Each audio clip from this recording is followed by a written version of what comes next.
Good morning बच्चों। आज हम लोग पढ़ेंगे representation of rational number on A number line. तो आज का टॉपिक यही है। चलिए, उससे पहले हम लोग देख लेते हैं कि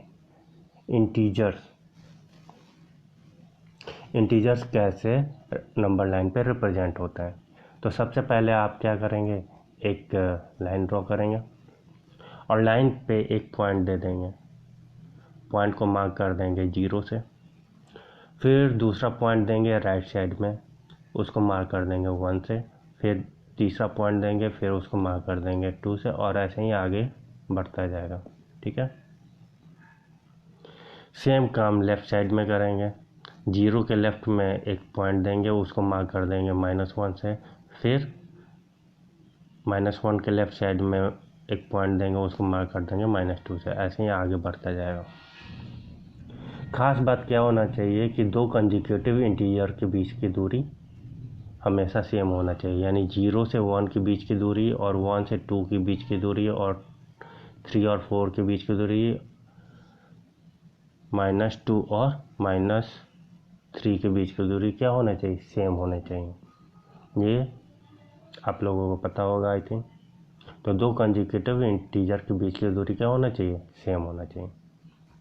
खैर, ये सब आप लोग प्रीवियस क्लास में अच्छे से पढ़े थे, एक बार रिकॉल मैंने कराया। चलिए अब आगे बढ़ते हैं। क्या हम लोग कोई भी दो कंसेक्यूटिव इंटीजर जैसे 1 और 2, दो कंसेक्यूटिव इंटीजर के बीच में कोई भी दूसरा इंटीजर हम लोग मार्क कर सकते हैं? तो आंसर है नहीं, हम लोग मार्क नहीं कर सकते हैं। लेकिन हम लोग दूसरा नंबर मार्क कर सकते हैं, जैसे रेशनल नंबर। ठीक है, और भी नंबर होते हैं इरेशनल, वो सब आगे पढ़ना है।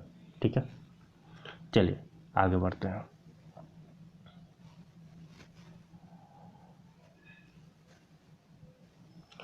जैसे हमने बोला था कि कोई भी दो कंसेक्यूटिव इंटीजर के बीच में कोई नंबर मार्क कर सकते हैं, तो हाँ, वो रेशनल नंबर है।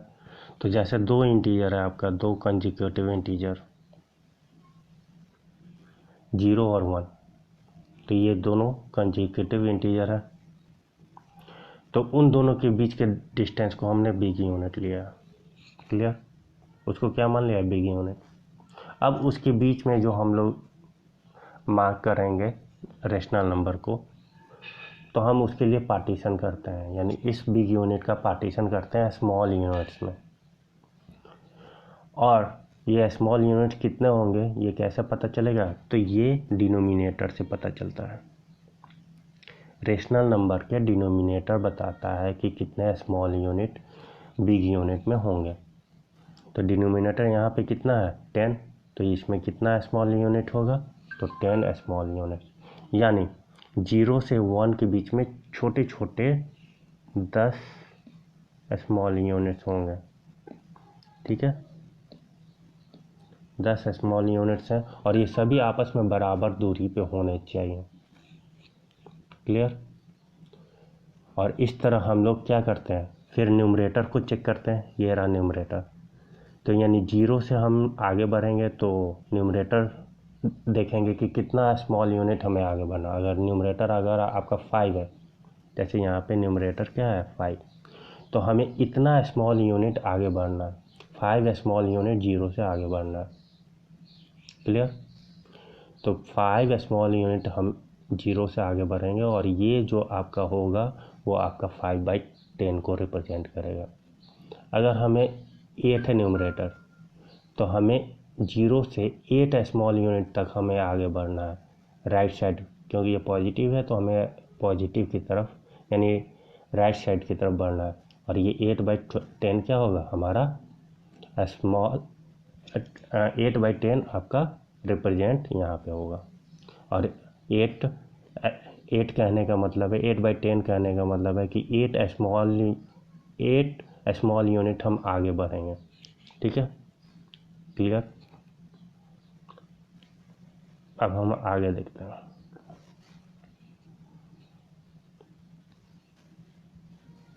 इसमें हमारा क्या है, इसमें आपका डिनोमिनेटर 4 है। तो ये रहा 0 से 1 तक, ये आपका बिग यूनिट हो गया, और इसमें 4 स्मॉल यूनिट है। ठीक है, तो 4 स्मॉल यूनिट है और ये चारों आपस में इक्वल है क्योंकि डिनोमिनेटर आपका 4 है। क्लियर? ये 4 स्मॉल यूनिट और न्यूमरेटर बताता है कि हम कितना आगे बढ़ना है।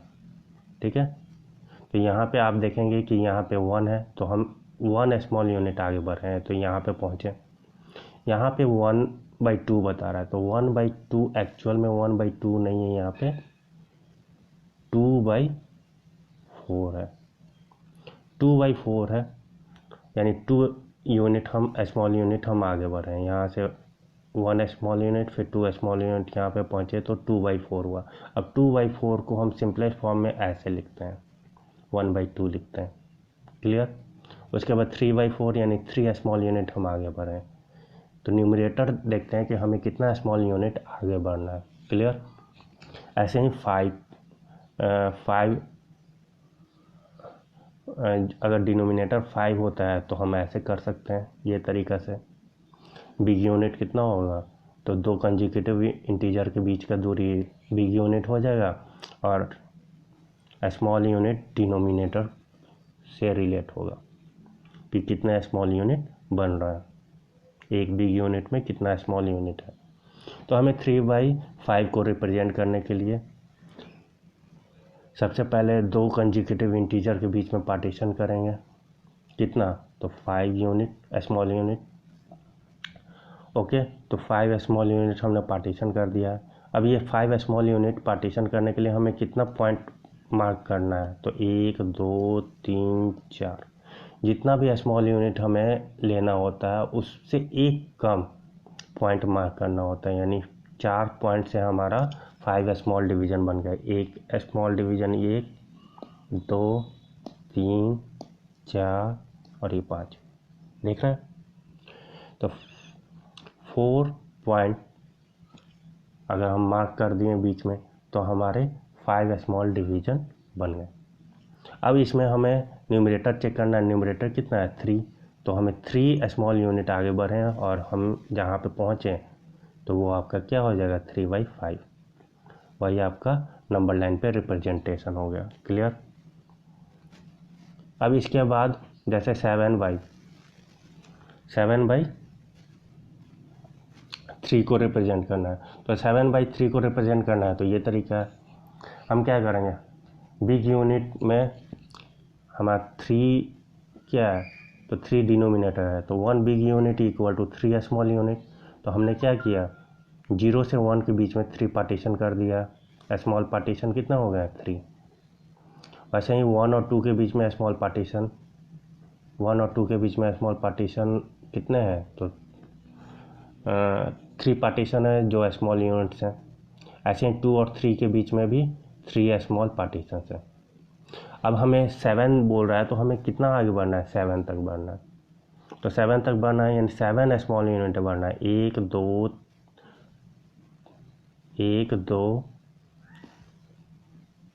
3 4 5 6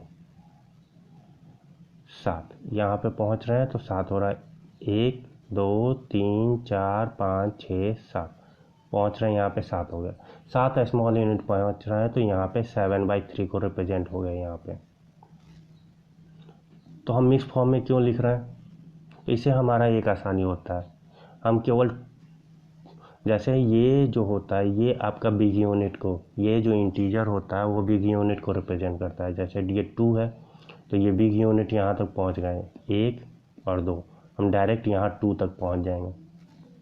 और उसके बाद न्यूमरेटर देखिए कितना है 1, तो न्यूमरेटर आपका 1 है, यानी अब हमें एक ही स्मॉल यूनिट आगे बढ़ना, तो यहाँ से हम यहाँ तक पहुँचे, तो यानी ये वाला जो पोर्शन हो गया डायरेक्ट हम आ सकते हैं। यानी मिक्स फॉर्म में लिखने का ये फ़ायदा है। जैसे यहाँ पे देख लीजिए -7/4 है, तो इसको मिक्स फॉर्म में हम ऐसे लिख सकते हैं -1/3। तो हमें -1 यानी एक बिग यूनिट हम डायरेक्ट -1 पे पहुँच जाएंगे। उसके बाद इसका न्यूमरेटर देखिए 3 है, तो 3 हमें लेफ़्ट साइड में 3 स्मॉल यूनिट बढ़ना है, 1 2 3, और ये हमारा क्या हो जाएगा -7/3 4 या -1 इंटीजर 3/4 डायरेक्ट हम ये रिप्रेजेंट कर देंगे। क्लियर? तो मेरे ख्याल से आपको समझ में आ गया होगा। चलिए, अब ऐसे भी नंबर होते हैं जो आपके मार्जिन में नहीं आएंगे, जैसे 67/3। तो 67/3 को अगर इंटीजर मिक्स फॉर्म में लिखेगा तो 22 इंटीजर 1/3 हो जाएगा। 22 इंटीजर 1/3 होने का मतलब हो गया कि आपका काफ़ी बड़ा नंबर है ये, और ये 0 से स्टार्ट करेंगे तो आपका कॉपी से बाहर निकल जाएगा नंबर लाइन में। तो इसलिए हम 22 के आसपास वाले ही इंटीजर्स को लेते हैं, जैसे 20 हो गया, 21 हो गया, 22 और 23। ठीक है। और उसके बाद डिनोमिनेटर आपका 3 है तो हम 3 पार्टीशन सारे ही कंजिक्यूटिव इंटीजर के बीच में कर देंगे। ओके, यानी 1 बिग यूनिट इक्वल टू क्या हो जाएगा 3 स्मॉल यूनिट, और 1 बिग यूनिट मतलब क्या हो गया 2 कंजिक्यूटिव इंटीजर के बीच की दूरी, और उनमें 3 स्मॉल यूनिट बन रहे हैं, यानी छोटे छोटे 3 स्मॉल यूनिट बनेंगे। क्लियर? इधर भी वही, ये बिग यूनिट हो गया यहाँ तक, और उनके बीच में छोटे छोटे स्मॉल यूनिट बन गए। तो डायरेक्ट हम क्या करेंगे, ये इंटीजर देखेंगे 22 तक पहुँचेंगे, यहाँ तक पहुँचे, और उसके बाद न्यूमरेटर देखेंगे, न्यूमरेटर कितना है 1, तो 1 एक स्मॉल यूनिट बढ़ जाएंगे। तो ये हमारा मिल गया क्या आपका 22 इंटीजर 1/3। सेम वे हम लोग क्या कर लेंगे, निगेटिव में भी करेंगे। तो मेरे ख्याल से आप लोगों को समझ में आ गया होगा। इसमें -21 डायरेक्ट पहुंच गए क्योंकि -21 इंटीजर है। तो -65/3 को हम लिख सकते हैं -21 इंटीजर 2/3। डायरेक्ट हम लोग इंटीजर पे पहुंचेंगे -21। ओके, और -21 के बाद 3 पार्टीशन है, ये दो बिग, इन दोनों का ये बिग यूनिट है। बिग यूनिट में हम कितने पार्टीशन करने हैं 3, क्योंकि डिनोमिनेटर 3 है। अब हमें न्यूमरेटर चेक करना है, न्यूमरेटर इसमें कितना दिया है 2, तो 2 हमें क्या करना है स्मॉल यूनिट बढ़ना है। तो यहाँ तक हम पहुँचेंगे 2 स्मॉल यूनिट, जैसे यहाँ से ऐसे पहुँचे 1 2 स्मॉल यूनिट पहुँचे और यहाँ पे पहुँच गए, तो ये आपका क्या हो जाएगा, यही आपका मार्क हो जाएगा -65/3। तो ये आपका नंबर लाइन पे हम लोग रेशनल नंबर को रिप्रेजेंट करते हैं। Thank you.